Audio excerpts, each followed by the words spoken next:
No, I said, feeling slightly dizzy. Then that night after the murder, Mrs. Dalton. Sure, he agreed. She'd got wind of something, and was on the hunt. For letters, very likely, and maybe for something else. He got up. That's only theory, of course, he said. But don't underestimate the passions of older people, young lady. They go to queer lengths sometimes, although you may not believe it. Funny thing, he added, how two intelligent people like that think they can carry on an affair and not have at least a dozen people know all about it.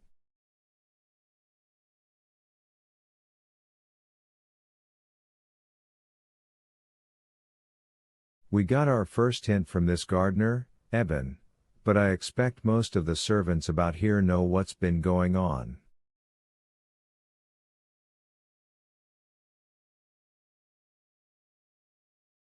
He went soon after that. I had said nothing about the finding of the glove, leaving that for Mr. Dean, and I gathered that the police were still at a loose end, especially as to the gold.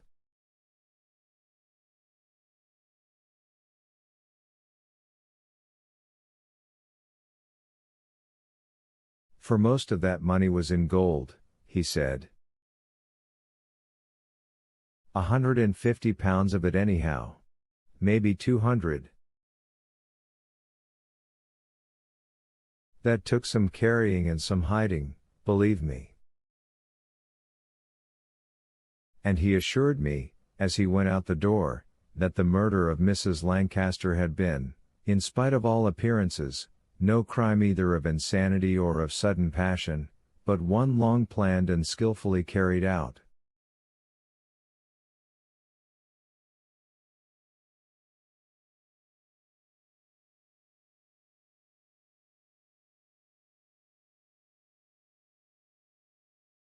Only thing I can say is that if she was killed because of that money, it's as sly and cunning a piece of work as I ever saw.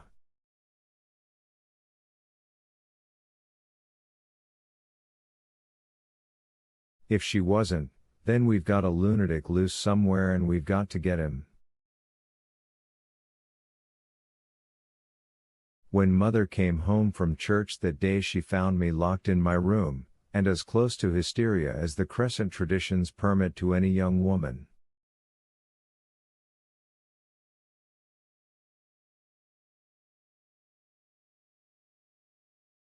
For I no longer doubted that Margaret Lancaster had killed her mother, either directly or with Brian Dalton's help, and with the connivance of Holmes.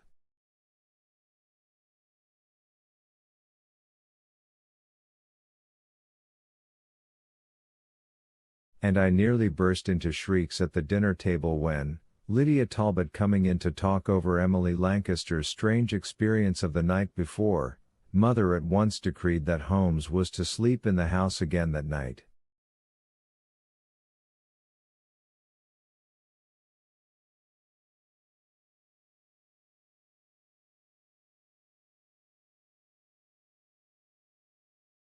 Not Holmes, Mother, I said, while Miss Lydia stared at me curiously.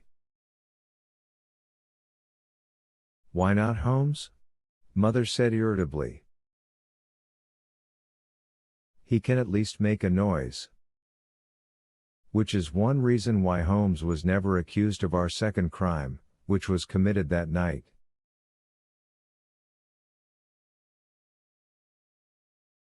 For so strenuously did he object that Mother was finally obliged to order him to obey, and later on after he was asleep to send me to take the key out of his door and to lock him in.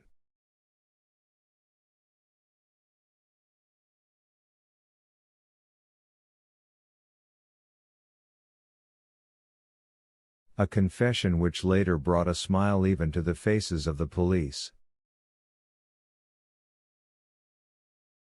Chapter 21. It was that night, Sunday, August the 21st, that Miss Emily Lancaster was shot to death on the Grapevine Walk.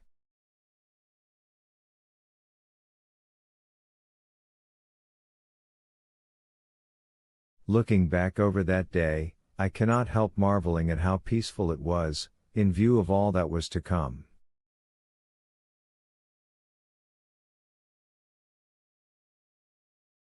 Except for the background tragedy of Thursday, it differed in no particular from any other Sunday afternoon that I could remember.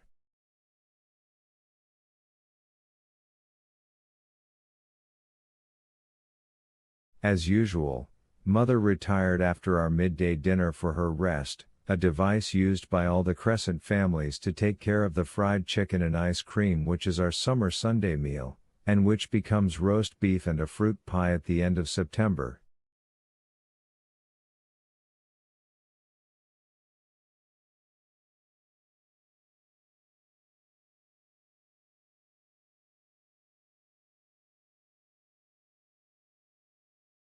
And also as usual Lydia Talbot stayed on after her self-effacing but tenacious fashion.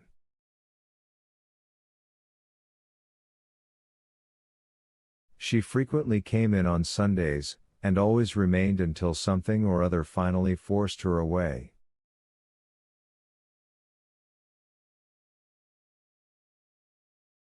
But that afternoon she nearly drove me wild. We sat on the porch, and she insisted on discussing the crime and her various grievances connected with it.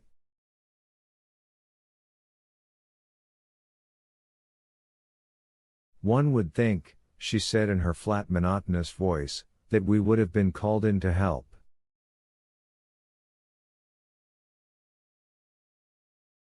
After all, we are the only close relatives the girls have.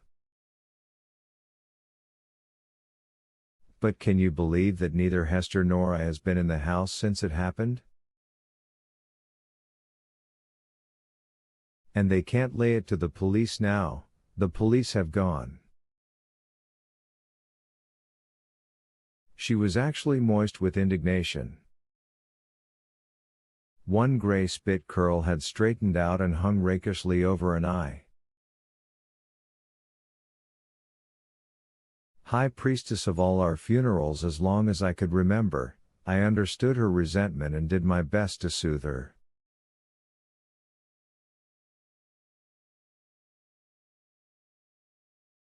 Of course they're very upset, Miss Lydia. You'd think that would be when they need their own family. I'm their full aunt, Louisa, but that makes no difference. When Emily gets into trouble she runs to us, as she did last night, but that's all it amounts to.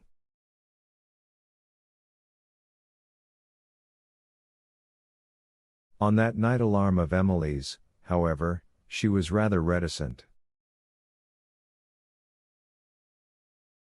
How do I know what it was? She said, in response to a question from me.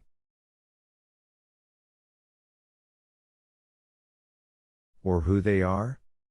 Maybe she dreamed it, although George thinks not. But I can tell you this, Louisa, the minute I got her quiet she stopped talking.